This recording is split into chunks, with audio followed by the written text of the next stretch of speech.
వాహనదారులను ఆందోళనకు గురి చేస్తున్న E20 పెట్రోల్.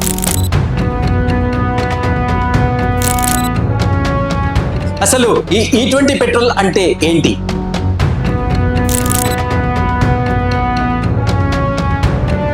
E20 పెట్రోల్తో వాహనాలకు వచ్చే నష్టం ఏంటి? E20 పెట్రోల్ దేశానికి వరమా, వాహనదారులకు సవాలా?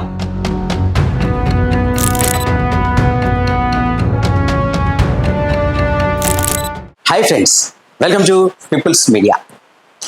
ఇప్పుడు దేశంలోని వాహనదారులను ఆందోళనకు గురిచేస్తున్న అంశం E20 పెట్రోల్.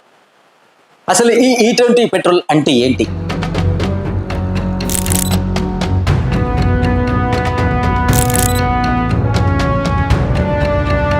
ఈ E20 పెట్రోల్ అంటే ఇథనాల్ బ్లెండెడ్ పెట్రోల్.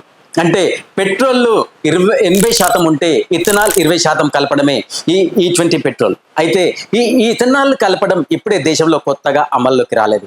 గత 2003లో తొలిసారి E5 పెట్రోల్ అమల్లోకి తీసుకొచ్చారు. E5 పెట్రోల్లో ఇథనాల్ 5% ఉంటే 95% పెట్రోల్ ఉండేది. ఆ తర్వాత 2006లో పైలట్ ప్రాజెక్టుగా దేశంలోని వివిధ రాష్ట్రాల్లో ఈ పెట్రోల్ని వినియోగంలోకి తీసుకొచ్చారు. ఆ తర్వాత దశల వారీగా ఇటు ఇథనాల్ అప్డేట్ అంటే ఇథనాల్ సరఫరా పెంచేందుకు తొలుత చెరుకులోని మొలాసిస్తో తయారు చేసిన ఈ ఇథనాల్ని ఇప్పుడు తర్వాత మొక్కజొన్న నూకతోటి కూడా తయారు చేయడం మొదలు పెట్టారు. దీంతో ఇథనాల్ సరఫరా ఉత్పత్తి ఇప్పుడు దేశంలో విరివిగా పెరిగిపోయింది.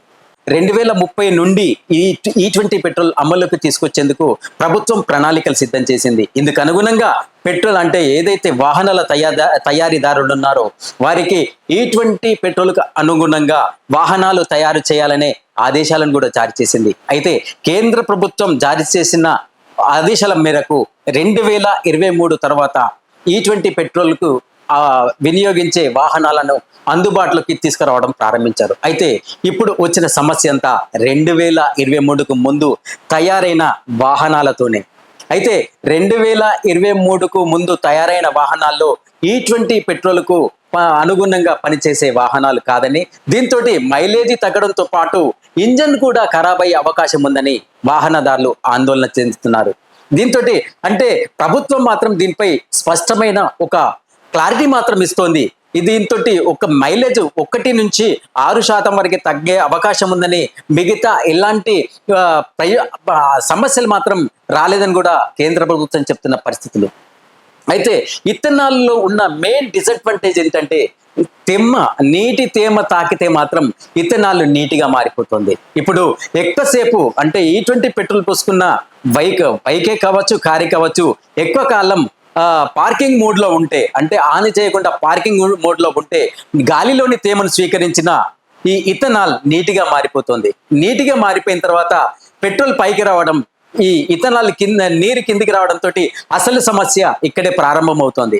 దీంతో ఆ వాహనాలకు మొదట స్టార్ట్ అయ్యేది స్టార్టింగ్ ప్రాబ్లమ్స్. ఆ తర్వాత నీరు ఎక్కువ కాలం నిల్వ ఉండడంతో లోపల చిలుము అంటే రస్ట్ వచ్చే అవకాశాలు కూడా పెరిగే అవకాశం ఉంది. దీన్నే ఇప్పుడు వాహనదారులు ప్రధానంగా తమకు కష్టంగా అని చెప్తున్న పరిస్థితులు అయితే ఉన్నాయి. అయితే దీనికి సంబంధించి 2023 తర్వాత వచ్చిన వాహనాలు మాత్రం ఈ E20 పెట్రోల్కి అనుగుణంగా తయారు చేసినప్పటికీ ఆ తర్వాత అంటే 2023కు ముందున్న వాహనాల పరిస్థితి ఏంటని ప్రశ్నిస్తున్న పరిస్థితులు అయితే ప్రస్తుతం దేశంలో కనిపిస్తున్నాయి. ఇదే వాహనదారులు ప్రధానంగా ఆందోళనకు గురి చేస్తున్న అంశంగా మారింది. అయితే ప్రభుత్వం మాత్రం ఎలాంటి ఇబ్బందులు లేవు, కేవలం కొన్ని మార్పులు చేసుకుంటే సమస్య ఉండదని కూడా చెప్తున్న పరిస్థితులు అయితే ఇప్పుడు మనకు కనిపిస్తున్నాయి.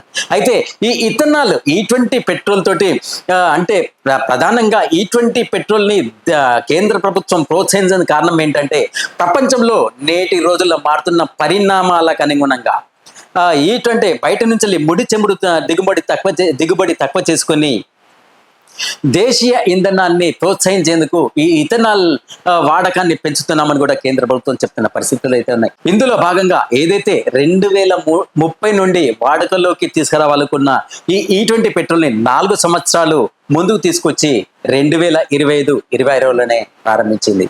అయితే దీంతో వచ్చే వాహనాలకు వచ్చే నష్టం ఏదీ లేదని చెప్పి కేంద్ర ప్రభుత్వం చెప్తోంది. అయితే దీనిపై మొబైల్ రంగ నిపుణులు మాత్రం పెట్రోల్ మైలేజ్ తగ్గడంతో పాటు నష్టం ఇది చిలుము వచ్చే అవకాశాలు, రస్ట్ వచ్చే అవకాశాలు ఉందని కూడా చెప్తున్న పరిస్థితులు అయితే ఉన్నాయి. ఏది ఏమైనప్పటికీ దేశంలోని రైతులకు అదనపు లాభాన్ని చేకూర్చడంతో పాటు బయో ఇంధనాన్ని ప్రోత్సహించేందుకు కేంద్ర ప్రభుత్వం తీసుకొచ్చిన ఈ ఇథనాల్ బ్లెండెడ్ పెట్రోల్ ఇటు వాహనదారుల్లో ఆందోళనకు గురి చేస్తున్న పరిస్థితులు. ఏదేమైనప్పటికీ వాహనదారుల్లో సరైన ధైర్యం కల్పించి ఈ పెట్రోల్ని అమల్లోకి తీసుకురావాలని వాహనదారులు కోరుతున్న పరిస్థితి. అయితే ఈ పెట్రోల్ని ప్రభుత్వం ఏ విధంగా ప్రజలలోకి తీసుకొస్తుంది, ఇందుకోసం ఆందోళనకారుల్లో ఏదైతే ఆందోళన చెందుతున్న వాహనదారులకి ధైర్యాన్ని కల్పిస్తుందో వేచి చూడాల్సిందే. మరిన్ని టాపిక్స్ కోసం మీ పీపుల్స్ మీడియాని సబ్స్క్రైబ్ చేసుకోండి. నేను మీ ప్రవీణ్ ఎర్రబాటి. మరో విషయంతో మరోసారి కలుద్దాం.